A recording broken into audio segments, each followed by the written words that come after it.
New revelations from Edward Snowden, the former contractor with the U.S. National Security Agency. He fled to Russia, you may remember, after revealing some big secrets about the NSA's surveillance system last year. Snowden has now given his first extensive interview to an American media outlet, and CCTV's Jim Spellman tells us what he had to say. In clips released ahead of the full interview, Snowden claims he was a highly trained spy, not just a computer technician. Were you trained as a spy? It seems to me spies probably look a lot more like Ed Snowden and a lot less like James Bond these days. Well, it's no secret that the U.S. tends to get more and better intelligence out of computers nowadays than they do out of people. I was trained as a spy in sort of the traditional sense of the word, in that I lived and worked undercover overseas, pretending to work in a job that I'm not.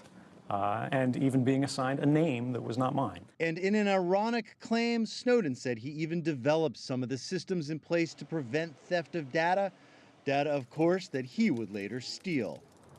Snowden is charged with espionage in the United States, and his passport has been revoked. He's been living in Russia since last summer, granted temporary asylum after the U.S. pressured allies to deny him entry. I never intended to end up in Russia. I had a flight booked to Cuba, onwards to Latin America, and I was stopped because the United States government decided to revoke my passport and trap me in Moscow airport. So when people ask, why are you in Russia? I say, please, ask the State Department. U.S. Secretary of State John Kerry blasted the former contractor.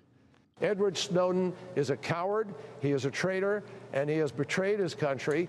And if he wants to come home tomorrow to face the music, he can do so. That despite occasional hints from the Obama administration of a possible deal for Snowden to return to the U.S. in exchange for some sort of immunity. Jim Spellman, CCTV, Washington.